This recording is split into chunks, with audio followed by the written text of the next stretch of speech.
नमस्कार बंधुओं, स्वागत है आपका श्री प्रभुवाणी चैनल में। आज इस वीडियो में हम आपको 2023 अहोई व्रत से जुड़ी संपूर्ण जानकारी प्रदान करेंगे, जैसे कि व्रत की सही तिथि, शुभ योग, पूजा का शुभ मुहूर्त, चंद्रोदय समय, पूजा विधि, व्रत की ज़रूरी नियम। साथ ही साथ श्रवण करेंगे इस व्रत से जुड़ी पौराणिक अलौकिक कथा का भी। तो चलिए बिना किसी देरी के वीडियो को शुरू करते हैं।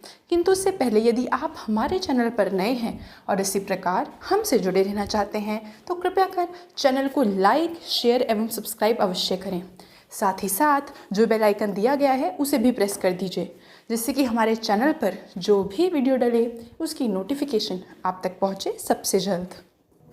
बंधुओं, अहोई अष्टमी का व्रत हर साल कार्तिक माह में कृष्ण पक्ष की अष्टमी तिथि को रखा जाता है।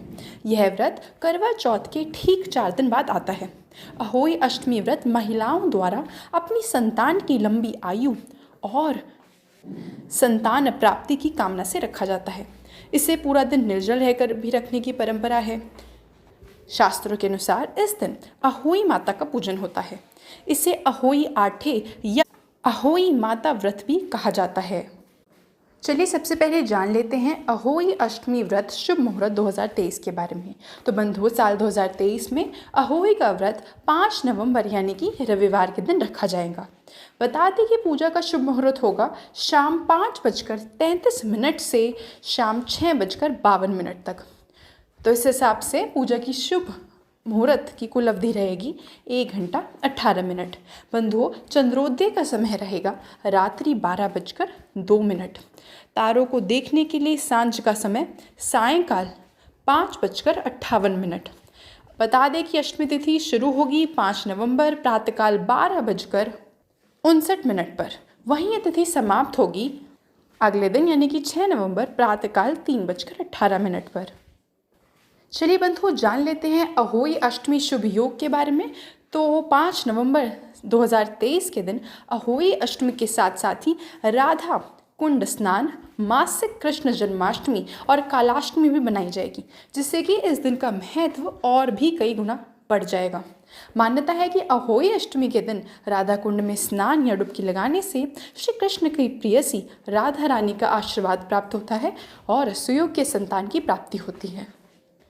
चलिए अब जान लेते हैं अहोई अष्टमी व्रत पूजा विधि के बारे में। तो बंधुओं, शास्त्रों के अनुसार अहोई अष्टमी के दिन व्रती महिलाओं को सूर्योदय से पूर्व उठकर स्नान के बाद निर्जल व्रत का संकल्प ले लेना चाहिए।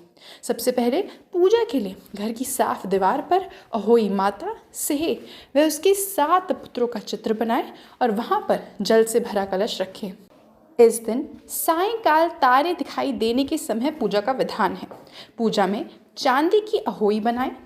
सांझ के समय में अहोई माता को रोली चावल, कुमकुम व अन्य सभी पूजन सामग्री अर्पित कर मीठे पुए का भोग लगाएं।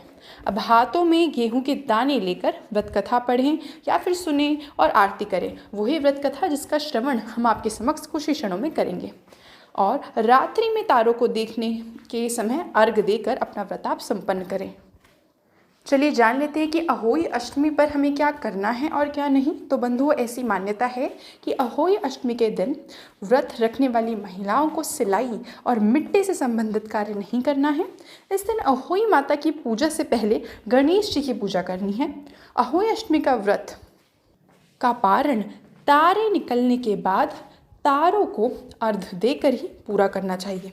व्रत की कथा सुनते समय हाथ में अनाज रखकर कथा सुनना बेहद शुभ माना जाता है और इस व्रत को निर्जल रखकर करने की परंपरा है।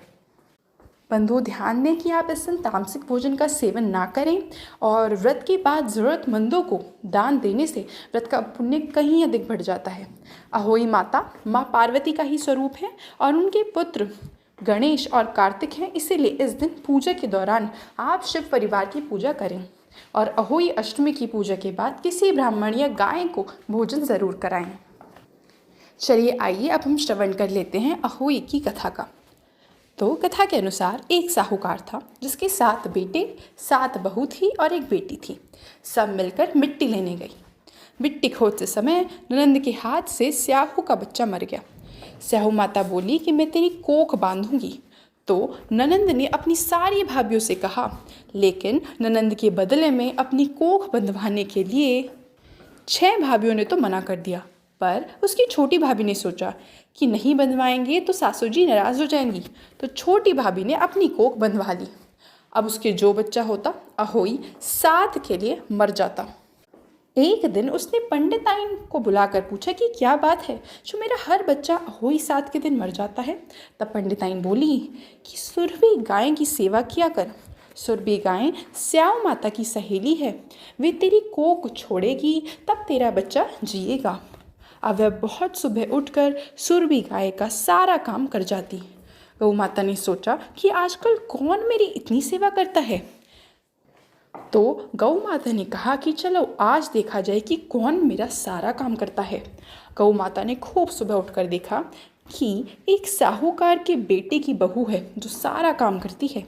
गौ माता बोली कि तुझे किस चीज़ की इच्छा है जो तू मेरा इतना काम करती है, मांग, क्या चीज़ मांगती है। तब साहूकार की बहू बोली मुझे वचन दो। गौ माता ने उसे वचन दिया। तब साहूकार की बहू बोली कि स्याहू माता तुम्हारी सहेली है और स्याहू माता के पास मेरी कोख बंधी हुई है, उनसे मेरी कोख छुड़वा दो। फिर गौ माता उसे 7 समुंदर पार अपनी सहेली के पास ले जाने लगी। तो रास्ते में धूप थी, इसीलिए वह एक पेड़ के नीचे बैठ गई। थोड़ी देर में सांप आया। पेड़ पर गरुड़ पंखनी का बच्चा था जिसे वह डसने लगा, तो साहूकार की बहू ने सांप को मारकर डाल के नीचे फेंक दिया और बच्चे को बचा लिया। गरुड़ पंखनी आई, आकर साहूकार के बेटे की बहू को चोंच मारने लगी। तो साहूकारनी बोली कि मैंने तेरा बच्चा नहीं मारा है, सांप तेरे बच्चे को मार रहा था, मैंने तो तेरे बच्चे को छिपाया है। तब गरुड़ पंखनी बोली मांग क्या मांगती है। वह बोली कि 7 समुंदर पार स्याहू माता रहती है, हमें तो तुम उनके पास पहुंचा दो। गरुड़ पंखनी ने अपनी पीठ पर बैठाकर दोनों जनों को स्याहू माता के पास पहुंचा दिया। स्याहू माता बोली कि आ बहन, बहुत दिनों बाद आई। और स्याहू माता बोली मेरे सिर में बहुत जू हो गई है। तो गौ माता बोली कि मेरे साथ जो है इससे जू निकलवा लो। तो साहूकार की बहू ने उसकी सारी जू निकाल दी।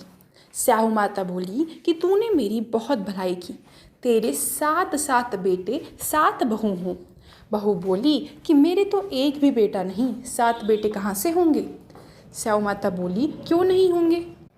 तब वह बोली कि मुझे वचन दो। तो स्याहू माता बोली वचन ले वचन, वचन उकोती धोबी कुंड पर कंकरी हो। जब साहूकार की बहू बोली मेरी कोख तो तुम्हारे पास बंधी हुई है, तब साहू माता ने कहा कि तूने तो मुझे बहुत ठगा, मैं तेरी कोख खोलती तो नहीं लेकिन अब खोलनी पड़ेगी। जा, तेरे घर में तुझे 7 बेटे बहू मिलेंगी, तू 7 उजमन कर, 7 अहोई माता, 7 मंडियों, 7 कढ़ाई करियो। वह घर गई, देखा कि वहाँ 7 बेटे बहू बैठे हैं, बहुत धन है। उसने 7 अहोई मंडल, कोई दीवार पर, कोई मटके पर, कोई कहीं 7 उजमन करे, 7 कढ़ाई करी।